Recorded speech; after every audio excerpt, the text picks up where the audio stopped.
Have you ever thought about drifting through the sky, lifted up to around 3,000 feet by a balloon and very much at the mercy of the weather and the wind? Well, for our guest today, this is part of everyday life, and we're about to get the inside scoop on what it's like to spend a lifetime in ballooning.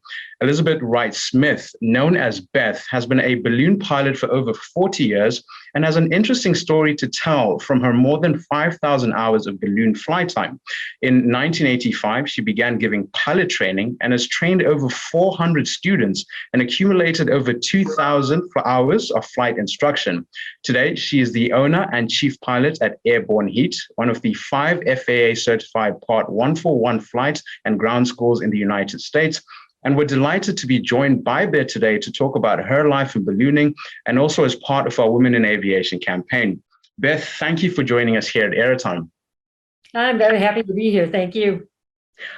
Looking at your career, it's so fascinating and rich with history. And with that in mind, I think the only place to start a conversation about your career is to ask you about how you first got into air ballooning. I know that the industry itself has a strong family link and that many pilots today are second or even third generation pilots. Is that true from your own experience? Yes, actually, I'm one of the oldest second generation pilots because my dad started ballooning in about 1965. And by 1967, we were ballooning full time. He'd quit his job and has been ballooning the rest of his life. Okay, and how were you introduced then into ballooning? What was the first trip or the first introduction that you had to ballooning? Actually, my first introduction to ballooning wasn't actually with balloons. There was a man named Tracy Barnes who was building balloons in Minneapolis, Minnesota. And my dad just happened along when they were trying to inflate one and having some problem. And he was an engineer, so he was very fascinated by what he was doing and went to talk to them and help them with whatever issue he was having. Tracy also was an engineer, but he was also a very talented in many, many ways. And he had started building balloons in a barn in Minnesota. And he also lived in this barn. And so I was really more fascinated the first time that I went there by him having his bed in the loft of a barn with balloon material draped around it so birds wouldn't poop on his bed than I was with the downstairs where they were building balloons when I was first introduced to it. And just that's so fascinating to hear how you were so close to just that production, the manufacturing of balloons. But do you remember the very first trip that you took on for takeoff with a balloon? That sensation that you had, do you remember that? Yes, I'd been around balloons for quite a while by then. I'd been crewing a long time, and I was fortunate to have my very first flight here in Albuquerque. We didn't live here, but I came with my parents to Albuquerque for the very first hot air balloon world championships that Sid Cutter put together, and got my first flight here. So it wasn't like the rest of the balloon flights I'd been around most of the time because there were so many balloons. And when we took off, I was used to the noise of the burners and had an idea how they flew, but to just lift off gently from the ground and be surrounded by all these balloons was fascinating. It was magical. I was just so excited about it. I've been told that one of the most challenging parts, or some of the most challenging parts of piloting a balloon are during the preparation for takeoff and also during landing. Do you agree with that analogy or assumption? Yes, I think that's actually true of every form of aviation, that the takeoffs and the landings are probably the trickiest part. And especially since balloons are affected by the weather so much that any little changes in the weather, any changes in the wind speeds make it very, very challenging on launches and landings. But even when that isn't happening, yes, that's the most intense part. You don't want to hit anything. You talked about how any changes in weather really can affect a flight, and even just a smallest change can change the trajectory of a flight. And I know just how seriously safety is taken in all aspects of aviation, but how do you prepare to taking to the skies? What are the main aspects and technicalities of balloon flight? Well, we check the weather with flight service, the FAA's flight service, like everyone does, and we get a general picture. But that's not enough for us because we are so susceptible to micrometeorology. We're very susceptible to micrometeorology, and so we do a lot more weather checks than just that. That's not enough. And so we're looking at the conditions in the parts of town we want to fly in. We're looking at the conditions in the areas around us to see what might be coming later on during our flights. We're setting off pieballs. They're just little helium test balloons to see what the winds are actually doing right where we are and a few hundred feet above us, because you can't get that information any other way. We're looking at things like weather stations, personal weather stations around town to see what it's doing, maybe not right where we are, but places we might end up, or maybe where we want to launch. And so we're looking at a lot more details than the average sport airplane pilot would. And in those details that you just mentioned, you check the winds at different altitudes. And what purpose is that for? How does that help to guide a flight? Well, we can't steer, so we're dependent on going where the wind goes. And so we really do want to know where it's going to go or have some idea where we're going to end up, because there are places we want to end up and places we don't. And so we will pick our launch sites based on where we do and do not want to end up.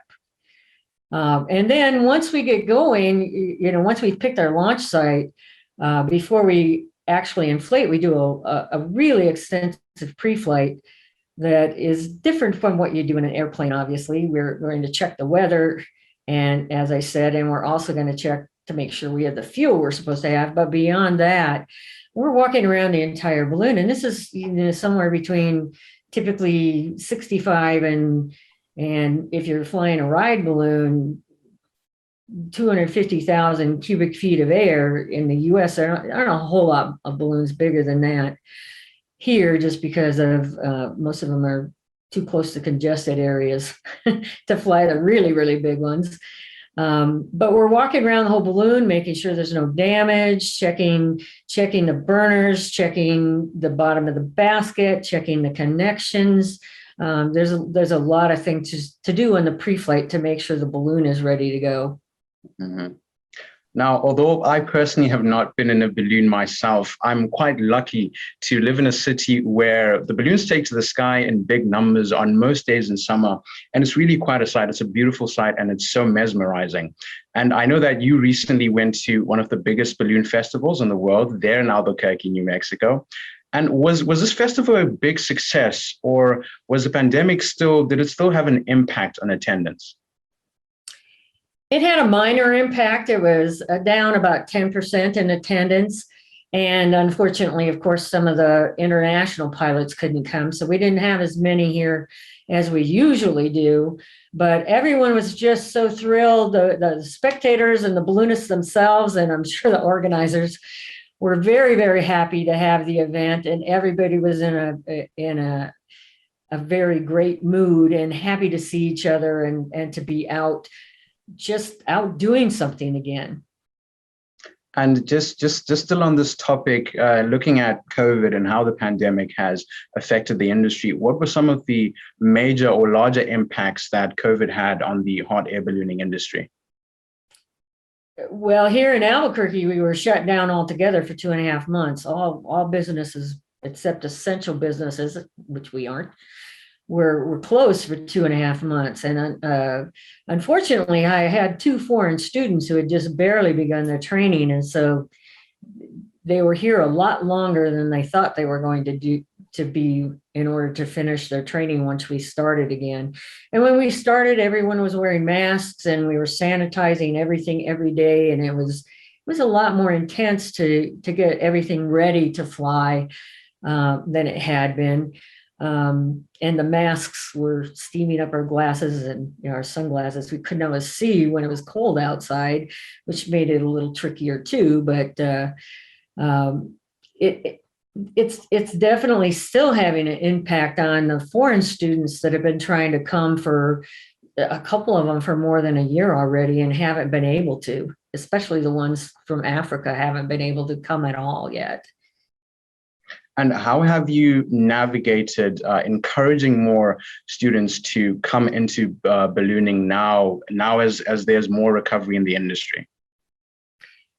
Well, beyond COVID, we don't really have to encourage people. They're getting to be more and more people lately that in the past 10 years or so that are just interested in ballooning and searching for ways to learn to fly without us having to encourage them a lot. However, we do spend a lot of time with people that come out and are interested in ballooning and talking to them about ballooning and doing things with children that are interested and taking balloons to schools to show to kids and those types of things, so that they are interested.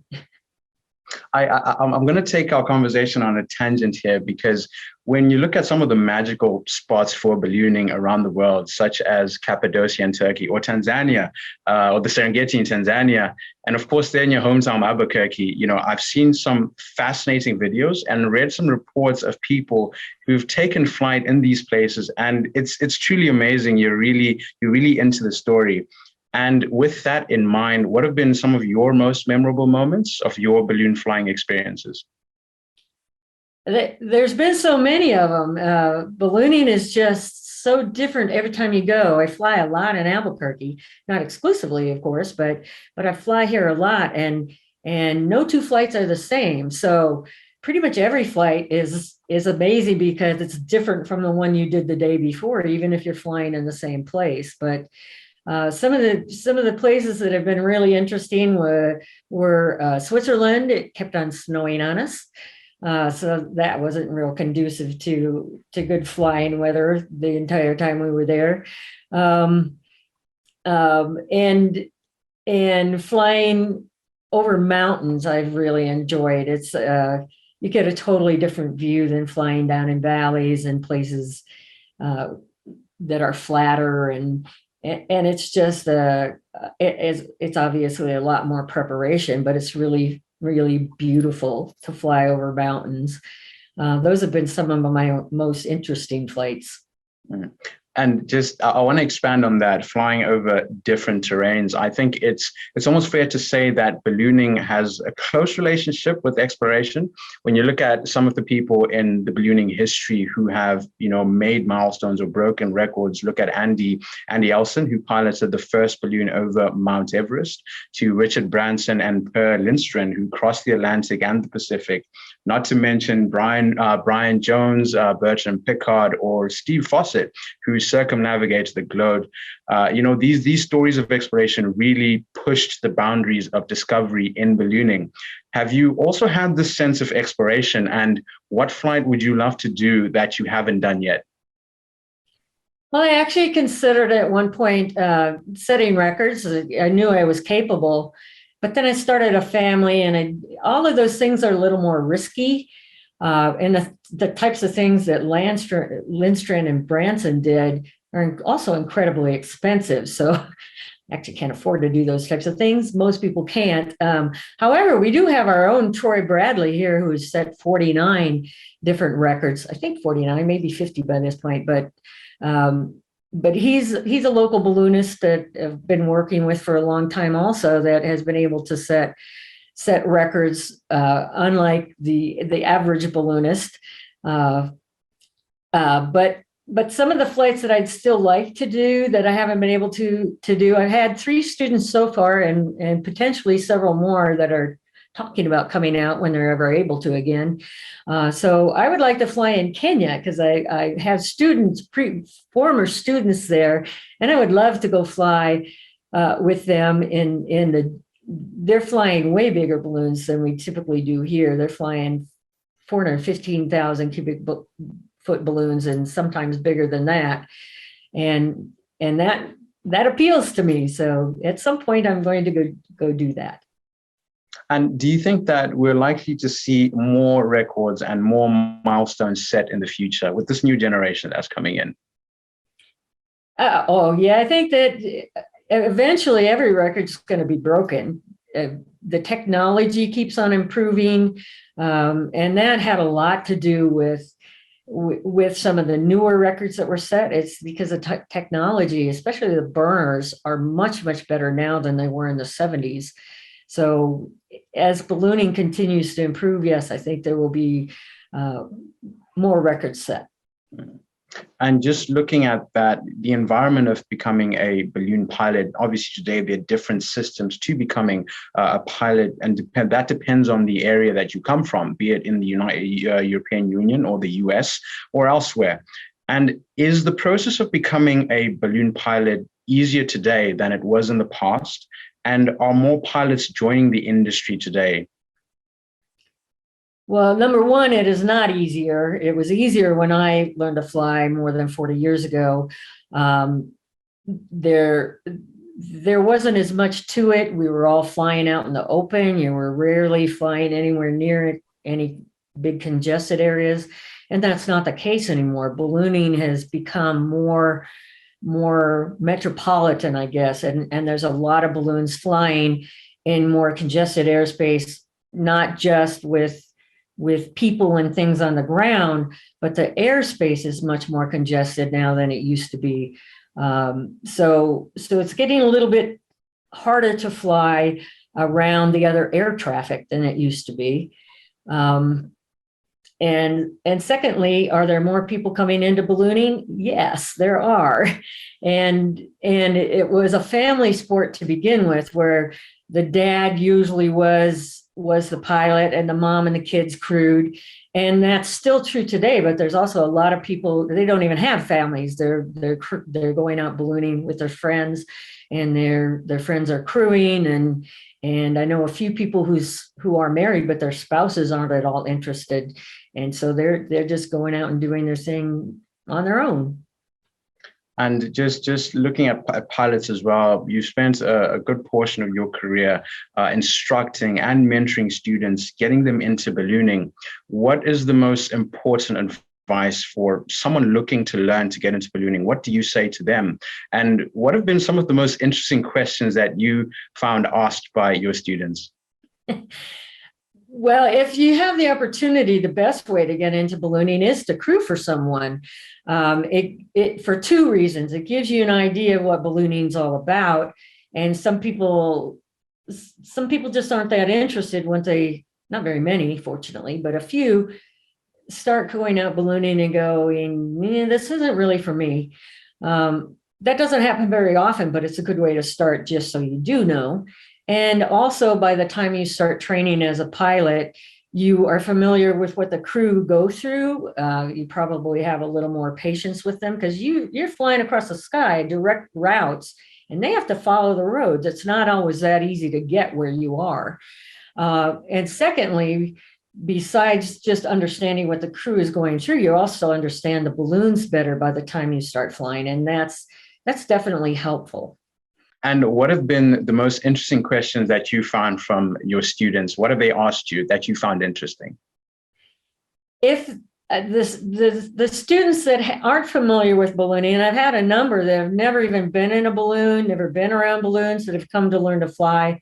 And every once in a while, someone will ask me why the crew is following us.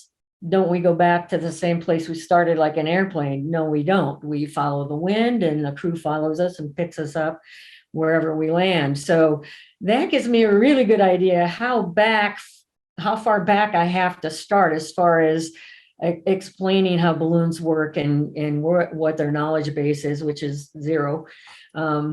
As opposed to, like I was saying, someone that crews already has an idea how the balloon flies, and that it's not going to come back to the same place. And I don't have to start at square one from knowledge about ballooning. So that actually helps too. And I just want to touch, still on the same topic, but a little bit about the history of air ballooning, where here in Europe, I found it to be quite rich. For example, the first ever World Women Hot Air Ballooning Championship was held in Poland in 2014, and that was won by Australian Nicola Skife. And today, how have you seen the role of women in ballooning? And has it changed in recent times? Do you think that there's a more inclusive environment today? Yes, the role of women has been changing. We had several Americans go to that first women's world. I've found more women coming into ballooning as students in the past 10 years or so than there were before. It's still a minority, but I think the number of women in ballooning now is higher than the number of women pilots in aviation in general, like airplane pilots. So it's still low, but definitely gaining ground. And women are gaining more respect for their abilities than they used to. And is that because there's a more inclusive environment today in the industry?